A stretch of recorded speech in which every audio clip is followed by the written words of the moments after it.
Hey there, it's Wednesday, it's noon. It's a beautiful Wednesday here in Illinois. I'm Patrick Pfingsten from Illinoize.com. Thanks for joining us for our weekly live stream and podcast, which we'll have out on here on YouTube and Facebook and the Twitter machine every live when we go live Wednesdays at noon, and then we'll post it as a podcast a little bit later on, where we'll have it on your Apple device and Google device and Amazon and Spotify and all those fun places where podcasts get uploaded. If you can't find it on Apple yet, we're working on it, but it would be up there. Will be up there very soon.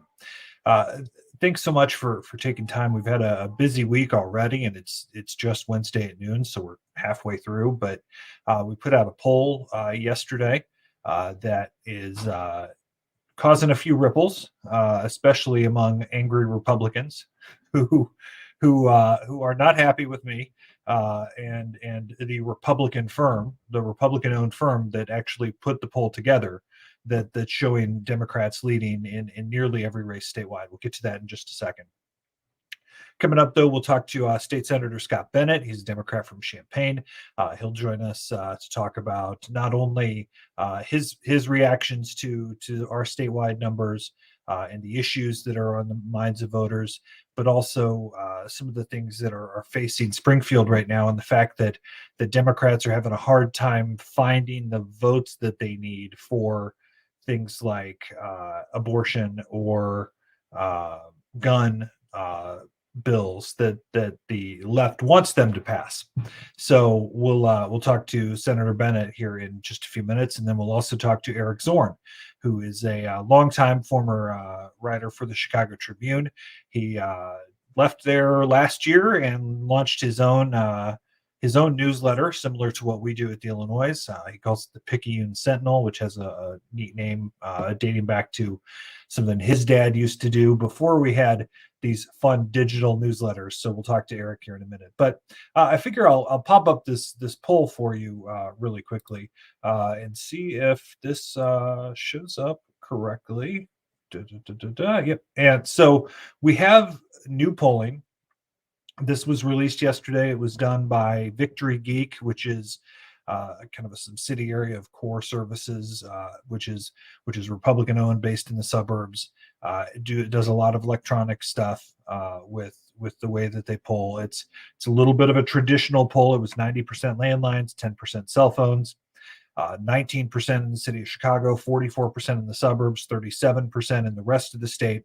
34% conservative, 23% moderate, 43% liberal, and it had 47% men, 53% women, and then split your age. 26% were 25 to 39, 24% 40 to 54, and 42% 55 plus. And let's be frank, this is bad news for Republicans, according to this poll. So, according to our poll, J.B. Pritzker leads Darren Bailey by 20 points.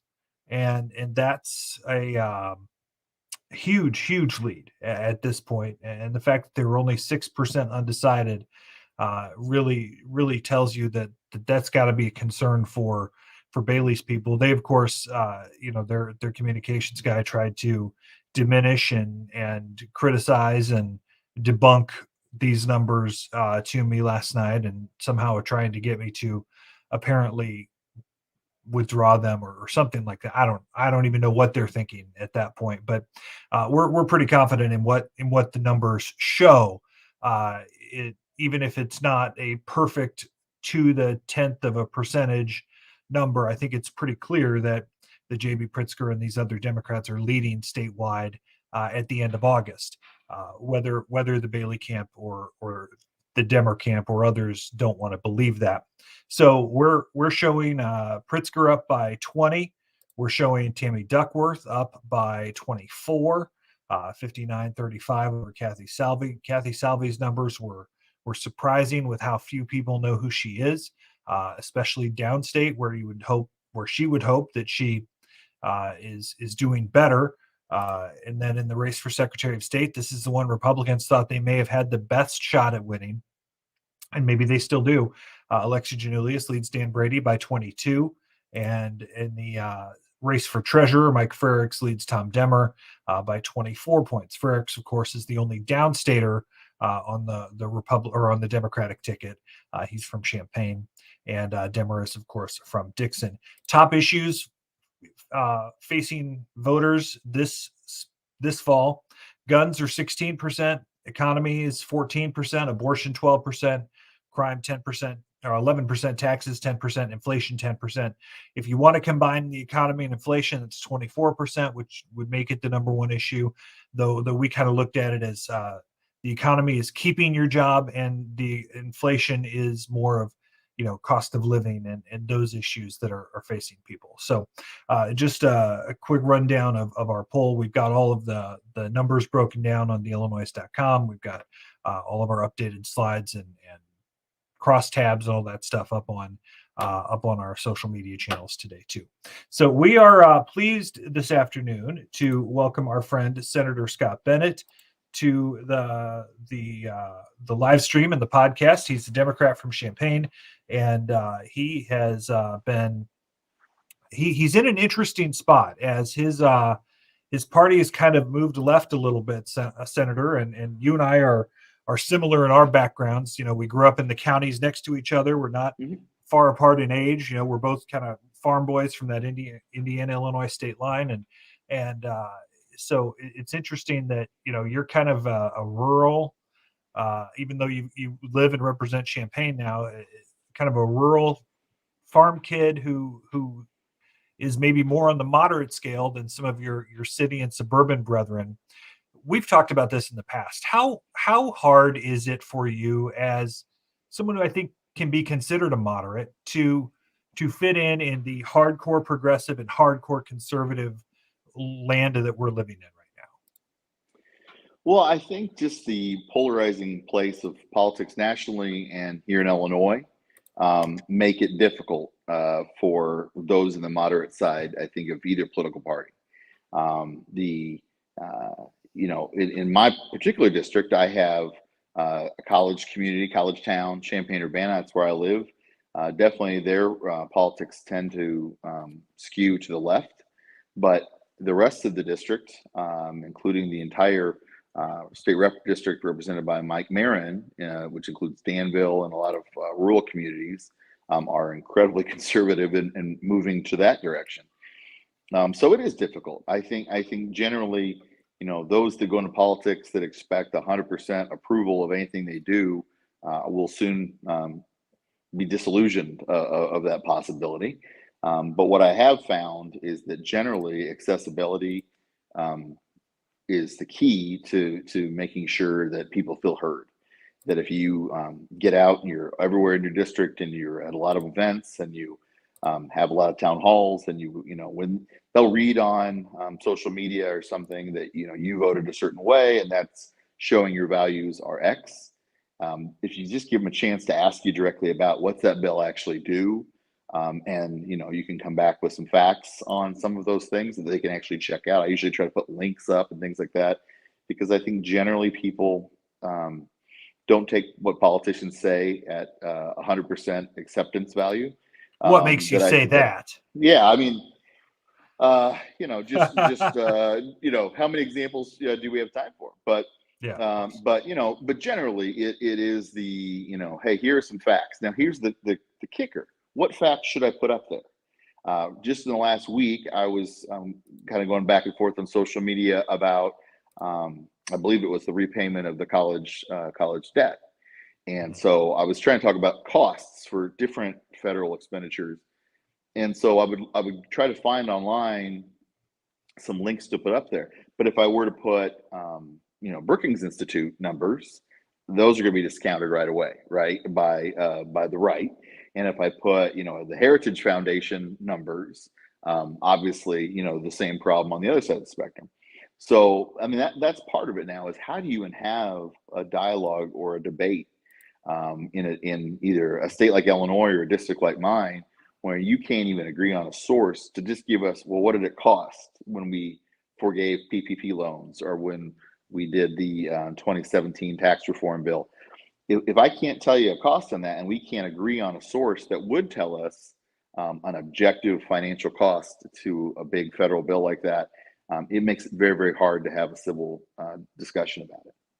Well, and I mean, I've learned that disclosures just, mean everything in what I do, where I come from, who I've worked for, those sort of things. Sure.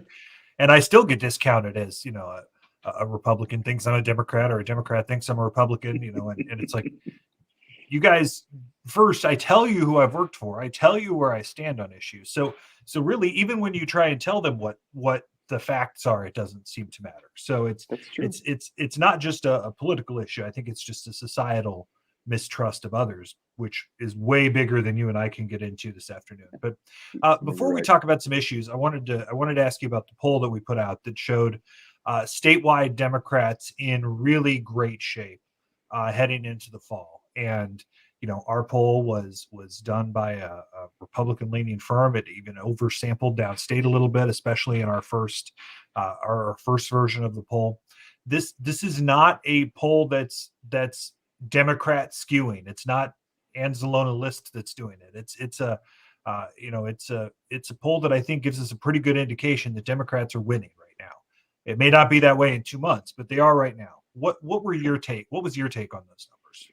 Well, I was pleasantly surprised, and you know more about methodology and polling than I'll ever pretend to know. But generally, I think it also showed just the strange. Illinois has always had the three subparts, right? You have the city, the suburbs, downstate.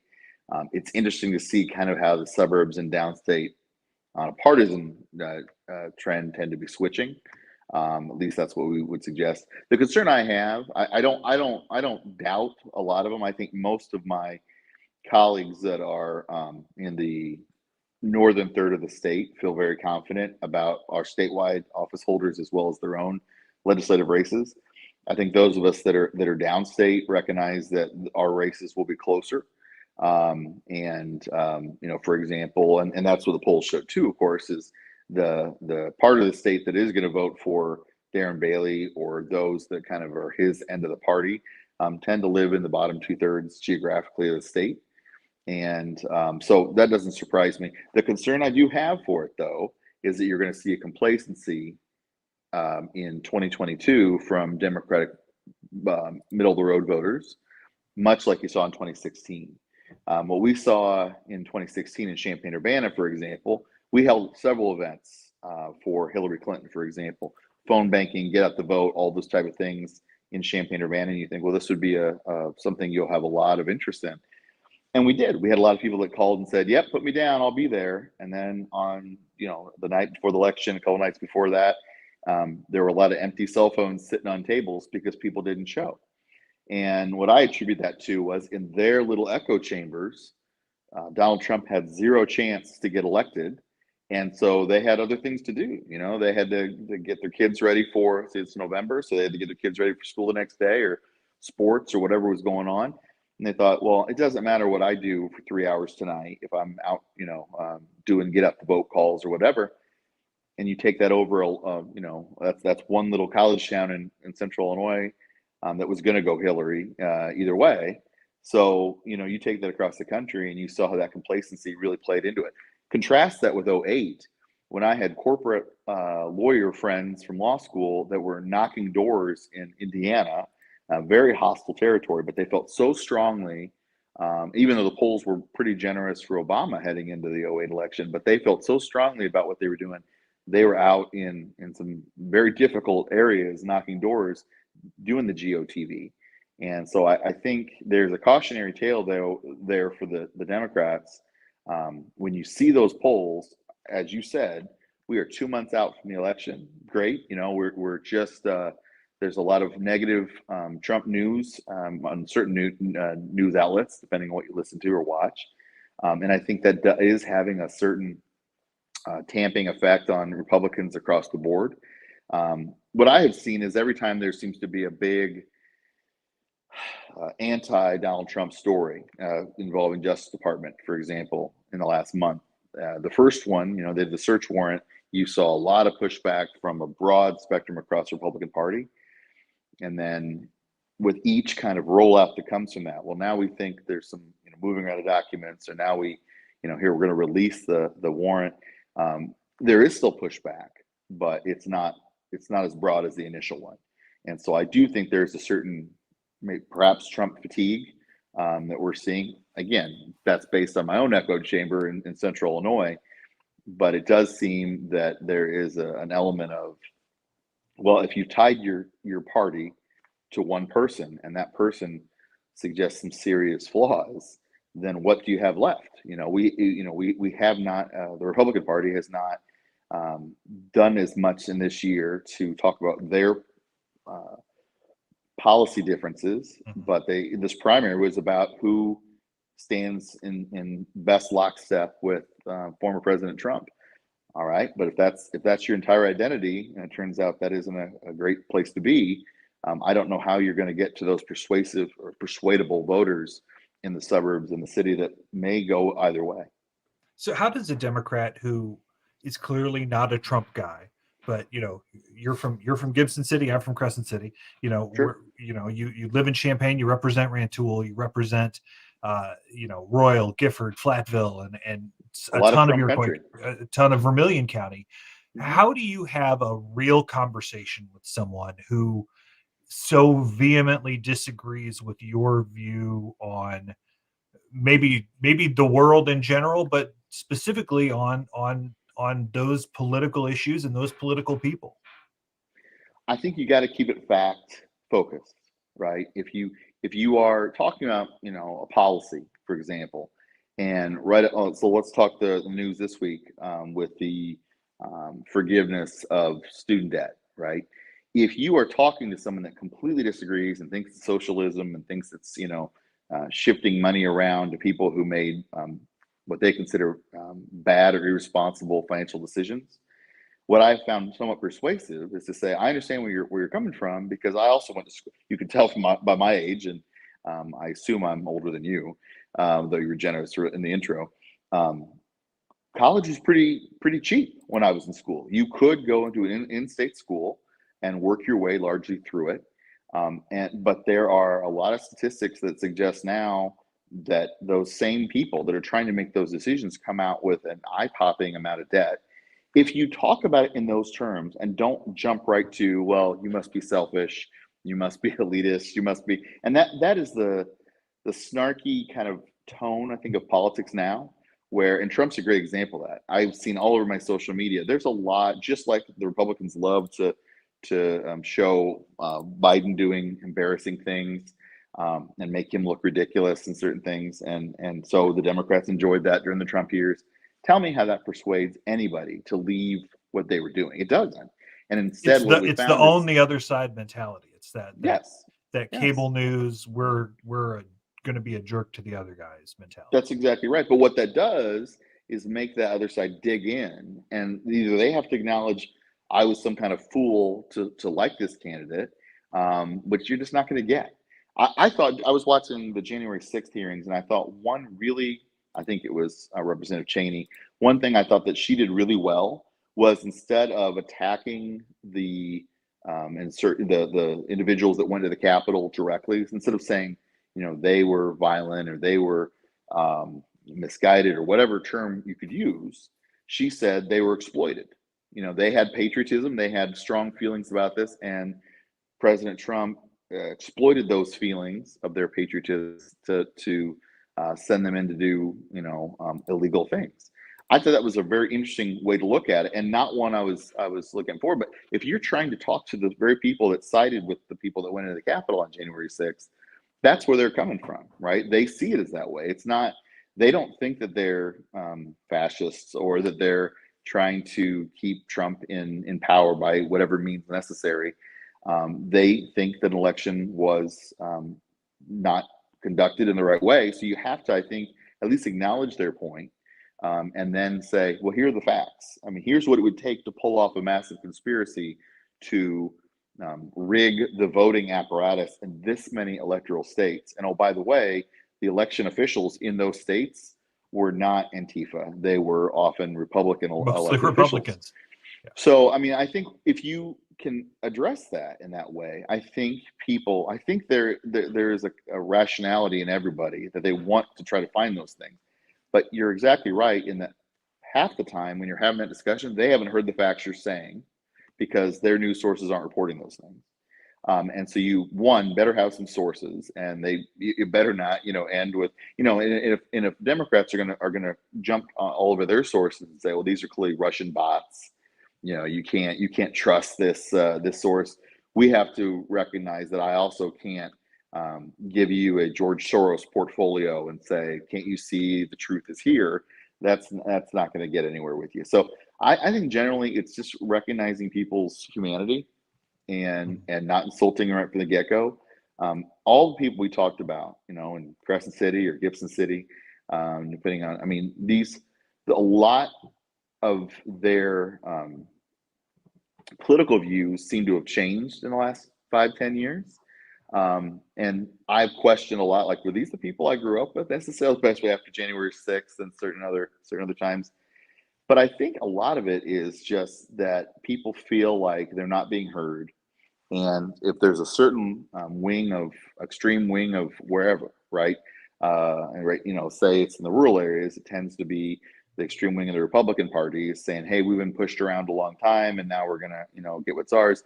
If you're in the, the inner city, it might be the extreme left wing, right? That's saying the same things. It's our time to kind of, get what we've been denied for a long time. You're leaving a lot of people out, though, right in the middle, and so that is the biggest kind of fight that I think all of us are having. So Democrats, when I talk to Democrats, and I say, look, if you think the opponent is just kind of out of their minds, right, in extreme, I don't know that the best remedy for that is to go the exact same distance the other way. I think if you present kind of a sane, middle of the road alternative, you'll get more people. You're always going to have your base, but you also, can get more of those persuadables in the middle. And so that's my argument. But I've had many people, particularly in Champaign-Urbana, that come back and say, we don't agree. We think if you're not giving them any real choice then, because there's not a lot of difference between moderate Democrats and Republicans, for example, which I don't agree with. And I think one last thing before we jump into a couple of issues, and I'm already keeping you long, Sure. and I apologize. We could That's talk okay. all day on this stuff, and I hope we can do it again. You mentioned a lot of the Trump feelings, or people who are just so opposed to Trump in his existence. But on the downstate side of that, I think you get the Republican feelings about J.B. Pritzker.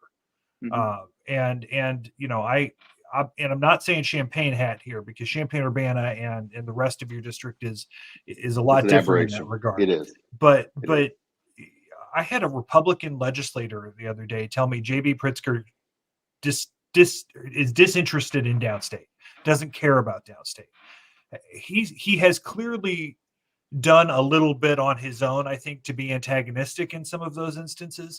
What do you think the governor needs to do to show that he's the governor of the whole state and not just north of I-80 or the liberal pockets? Well, using my 2-county district as a microcosm of the 102 counties that J.B. Pritzker has to deal with, it's just be present. Just make sure that you're, and I think that was very difficult during COVID. There wasn't as much moving around. I will tell you one thing that I've been, during the 2018 campaign, Pritzker came to Champaign, but also came to Danville. He walked in our parades. He was available for coffees and lunches and what have you. That's a much harder thing to do when you're not just a candidate, but also the governor, and your requirements are to be a lot more places. But I was impressed this week alone. I mean, I think the Pritzker campaign did a 5-day downstate bus tour. I saw them in Champaign-Urbana, where it wasn't just the governor, it was the first lady, it was also the lieutenant governor. They were in Champaign and talking about issues and making the rounds. But the next day I saw they were in Charleston, which is Darren Bailey's home district, right? So I think part of it, don't take it for granted. You absolutely do see a lot of either Bailey signs or negative signs about the current administration in downstate districts, including my home county and yours. Yes, but you do. But part of that is, I think, it's harder to demonize someone if you know them. Mm-hmm. If they've had coffee in your downtown coffee shop, if they've walked and talked to you, I will tell you, I've been surprised during COVID when I would have conversations with them about our numbers downstate or things that we're seeing about testing sites, or I was very impressed when he'd say, well, actually, we do have a testing site in Danville, or we do have this set up coming to Effingham. He's clearly on top of those details, but perception and reality are often different. And I think you just got to put the time in. And so, a 5-day bus tour is a good start. It's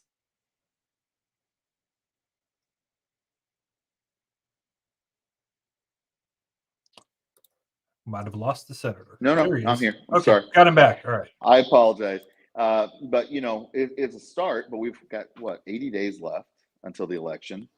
Less than. I feel pretty confident that much, and your poll suggested that the ground that he needs to convince is in the geographically bottom 2/3 of the state. Southern, how about southern? I like that better than bottom. 2/3 of the state. And so I would like to see more time spent there and actually talking about issues that affect us in Iroquois County and Ford County. Before we let you go, it appears that we have some dissension within your party on a special session on either some sort of abortion legislation, which I don't know how you can make abortion more accessible in Illinois, or an assault rifles ban or some sort of gun legislation. What can you tell us about where those conversations stand and why Democrats can't come together so far at this point? Well, both the issues you mentioned are pretty controversial, and they're controversial within a party as well. I know you and I have spoken before that both of these tend to be kind of litmus tests, right? I think reproductive health and abortion tends to be, there used to be a lot more diversity in the Democratic caucus about that. And now I think it's very hard for the Democratic Party to support you unless you're, pretty openly pro-choice with very few, if any, exceptions. But I also think guns tend to be that way with the Republican Party. You tend to see people that may not be gun owners, that aren't as familiar with hunting or having a gun for sport, and live in areas with so many police officers. They don't feel the same need to have a gun in their home for home protection as those of us in the southern 2/3 of the state do, with a lot fewer officers that are a lot farther away. And so I think largely it's the issue of, okay, you can have a special session in an election year and you can whip up your bases and let people know that. But what's the bill going to say, to your point you made earlier? We are having weekly, in the Senate Democrat caucus, weekly or at least every other week, conference calls and Zooms where we're going through some things other states are doing, looking at what we could do. So here's a perfect example. If we talk reproductive health, it's the issue of, as you said, we've passed the Reproductive Health Act. We've codified. We anticipated, frankly, that the Supreme Court would do what they did, and codified many of the things that had come in through case law and made it the actual statute law of the state. So that isn't going to change just because Roe v. Wade was overturned. At the same time, though, what difference does it make if it's legal or illegal if people don't have access to it? So if there aren't that many clinics in your community, if you've got to drive 4 hours to such a clinic, well, then you really don't have a right to that. And I think that's largely much of the discussion right now is to make sure that it's not just to say, hey, everybody should have in Illinois that wants to have these procedures, they should have access to it. We need to make sure that our resources are there to also make sure that that's true in fact, but also in law.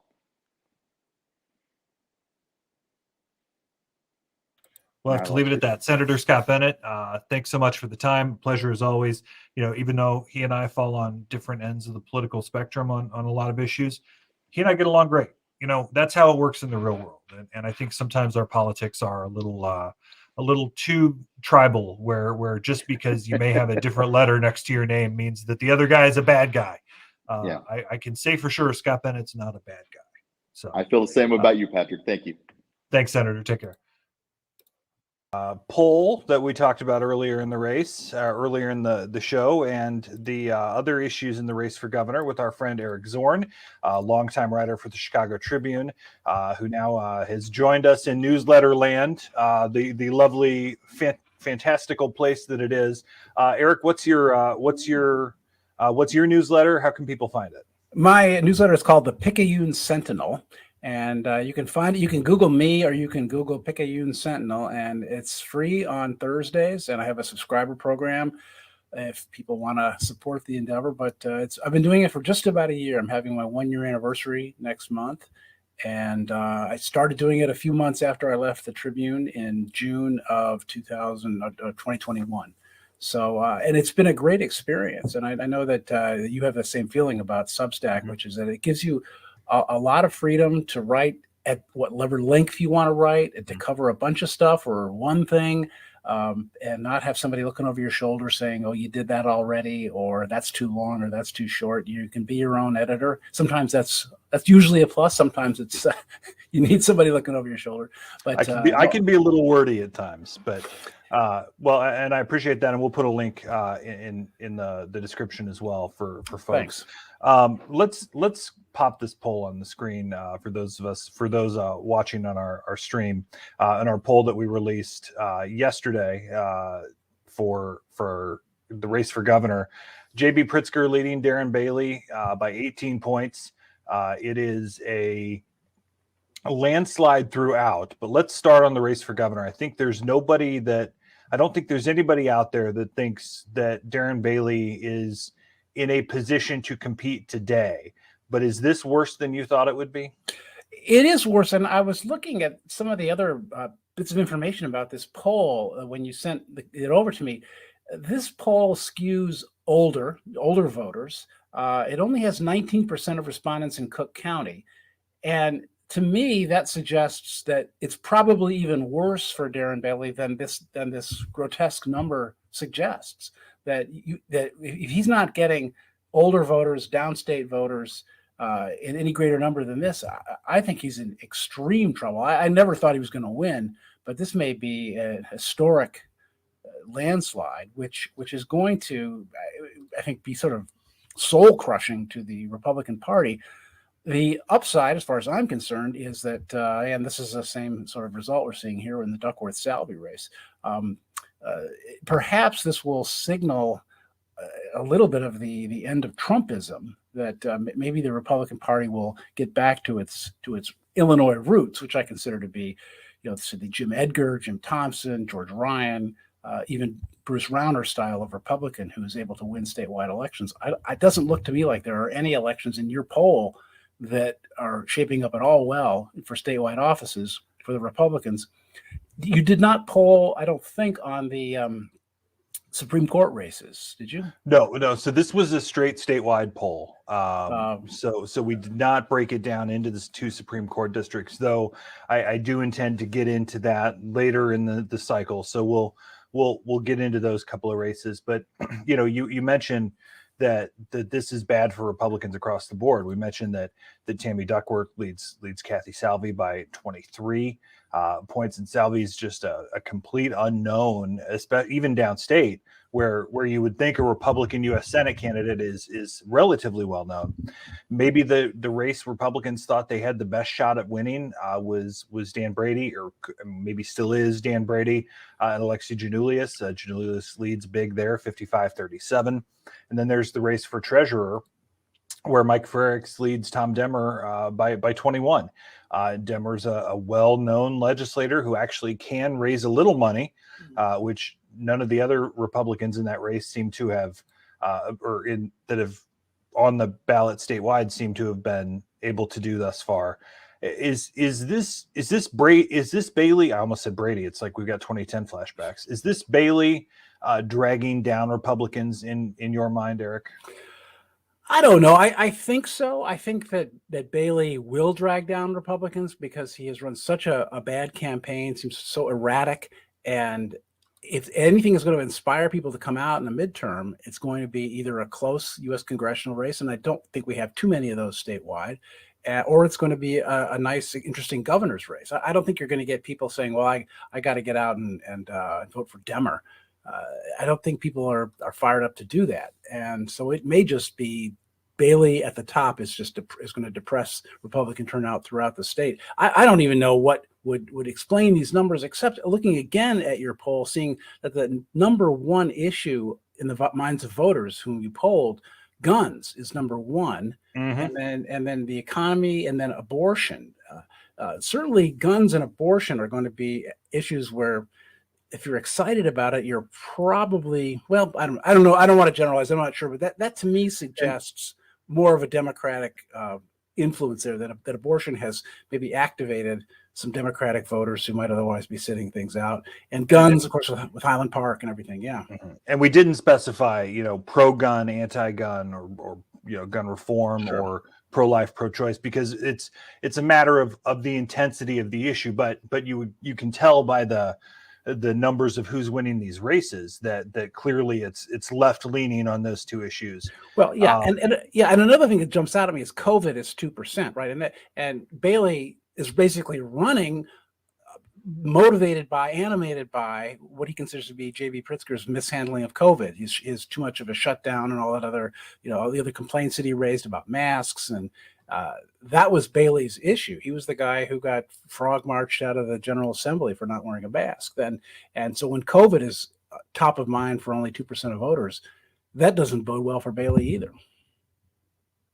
I wonder, Eric, obviously you're a Chicago guy. You've been up there for many years. The hellhole comments that Bailey has continued to step in, and you can absolutely, in my mind, and I get that I'm a downstater that lives in the suburbs now. So for me to talk about life in Roseland and Englewood and Garfield Park is a little bit weird, but you can point out the crime problems and the economic problems and the social issues, the social problems in those areas without painting a broad brush on a city of 2.5 million people, can't you? I mean, it blows my mind that he has been so defiant on this topic when logic tells you can't win when you insult a city of 2.5 million people. Yeah, I don't understand that tactic either. It seems to me that you're exactly right. You can raise the issue of crime. Crime is a very important issue to people in Chicago. I know it doesn't show up quite so much in your poll, but we're having these catalytic converter thefts. We're having a surge in carjackings. You've got this stuff with the streets being taken over, the intersections being taken over by stunt drivers, the sense of lawlessness in part of the city. That is a concern for people. It is a somewhat isolated concern, and it's one that people want to have dealt with thoughtfully, and they want to talk about, okay, well, I think if you can speak thoughtfully about, say, the Safety Act, the criminal justice changes in criminal justice law that the Democrats have passed, you can talk about those and what effect they might be having, and what your constructive opinions might be or your policies might be that would change that. But just to call the city a hellhole when, I mean, I've lived here 40 years. I've had very little encounters with crime. I'm not all that wealthy. I live in a nice Northwest Side neighborhood. Things are fine here. It's not heaven on earth, but it's somewhere close to hell. Mm-hmm. And people feel a little put off by that. And the thing about it, it's like, I could deal with someone saying it's a hellhole, but what I don't like is the fact that, as a voter, I don't like the fact that he doesn't seem to be putting forward any constructive thing. What can a governor do to help the city get its hands around the problem of crime? How can a governor help lower the crime rates? What can a governor do? I'm not hearing that from Bailey. I'm hearing insults. I'm hearing things that may be jangling some chains downstate where people have really bad views of Chicago. I think it's all a big scary place. But I don't think that it's a way to win voters in the city and the suburbs here, because it's a losing tack, I think. It really makes no sense to me that you would do this, but I've said publicly now that it seems more like Bailey's running for governor of Southern Illinois than he is for the whole state, and I think that leads me back to the what is the brand of Republicans that can actually compete in this state. Whether it was going to be Richard Irvin or not, he still was going to have a hard time with this message of, I'm the tough guy, thug fighter, even when crime wasn't at the top of issues among primary voters and obviously now we see in the general election. But Is there a path for Republicans in this state, in your mind, or is this going to be a party in the super minority as an afterthought in perpetuity from now on? Oh, I would say there are never any perpetuities in politics, even in Illinois, when we're solidly blue state right now. But there is an opportunity, and there are Republicans who have won statewide. Clearly, Judy Topinka, like I said, we mentioned Jim Edgar, Bruce Rauner, not even all that long ago. And I think there might be an opening. I was sort of hoping that Adam Kinzinger would get into the race. That I think that he might have been able to thread the needle and win the gubernatorial primary with all those other candidates in the race being so Trumpy that he might have been able to engineer. When you had Irvin running that weird scattershot, cowardly campaign that he ran, Richard Irvin probably could have been the kind of candidate that would really have put a scare into Pritzker. I understand why Pritzker was trying to fund Bailey's campaign. He would much rather face Bailey. But Irvin's campaign was not particularly good. I mean, if you remember the polls early on, I don't know if you took any of them, but certainly some of the polls showed Irvin out in front comfortably. But his campaign never got any traction after that. And if Kinzinger was going to run, it was probably going to be for U.S. Senate. But I think he even realized that the writing was on the wall, and he probably didn't want to go down with the ship in a Liz Cheney sort of way. And maybe still have options someday. Yes, and he may be waiting for the Trump fever to break, which it may break soon, and then you might be able to say, okay, in 2024 or 2020, well, there won't be a Senate race in 26, but there may be a chance for him to jump in to a statewide race, and a lot of people on the left have really good feelings about Kinzinger and Liz Cheney, even though they're solid conservatives. They're people of great integrity. And I think there is a realization among people across the political spectrum, not a majority maybe, but there are a lot of us who value integrity and principle almost more than we value policy at this point. Like I really admire Adam Kinzinger. I don't agree with him on a lot of things, but I think he is a man of courage and conviction and purpose. And I think that's the kind of candidate that in the end, voters will want to support. And I've been clear in my disclosures. I'm friends with Adam Kinzinger, have been for a long time, and I think he's a great guy. And I'm proud of him for standing up for what's right, even though he and I are on the outside looking in of the party that I used to play around in. But it's going to be interesting to see if there's that independent. People want that independence again in their party, whether it's Republican or Democrat, because it seems to be that when you're on the program, and I hope we get a little more independence moving forward. Well, I hope we get more independence and some more moderation too. I don't think the people who are at the extremes at both ends of these parties are really representing the vast mainstream of voters. You have these people like Andrew Yang trying to start a third party. I don't think those kind of efforts are going anywhere, but I think they are symbolic, representative of this frustration that a lot of people feel, which is like, hey, I'm not all the way over here on the left. I'm not all the way over here on the right. I'm in the middle. I want common sense solutions. I'm willing to give a little, take a little, trying to find a way through some of these problems.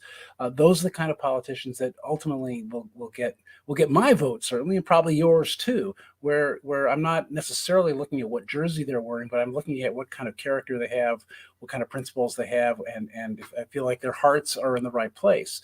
I'm glad to hear you're friends with Adam Kinzinger. Give him my regards. I'm rooting for him. I might not vote for him, but I'm certainly rooting for him. Eric Zorn, longtime Chicago Tribune writer. Plug your newsletter again, if you would. It's not the New Orleans Time-Picayune. No, it's spelled the same way. The Picayune Sentinel. It's named after my grandfather's old mimeograph newsletter when he was a math professor. So, that's awesome. And I really appreciate you having me on, Patrick. This was really fun. Let's do it again soon. Thanks, Eric. All right, take care. All right. That's all we've got for you this afternoon. Thanks so much for taking time. A couple of comments that have come in. We had seeing the humanity is the problems regarding Senator Bennett's statements about seeing humanity in people who disagree with you. When I assume he's calling Republicans are calling LGBTQ people groomers in campaign stops. They're not seeing us as people at all. That would be the extreme, of course. I don't know that traditionally mainstream conservative types are in agreement with that, but definitely a point taken, and I think it goes on either side too. That the left has had some very dismissive things of people who disagree with them to say as well when they're on the campaign trail. So we got to be better. That's the only point I can offer. Thanks so much for joining us. Follow us on Facebook, search the Illinoize, or you can find us on Twitter at _Illinoize, ILLINOIZE.com. Or theillinoize.com is our website. If you want to get our newsletter, subscribe in the top right. Just click subscribe, and then the None is the free newsletter. You can get that, and we put stuff in your inbox 3 days a week for free people, and every day for those who are paid subscribers. So thanks so much for joining us. I hope you join us again next time here on The Illinoize. Have a great afternoon. Have a great week, everybody.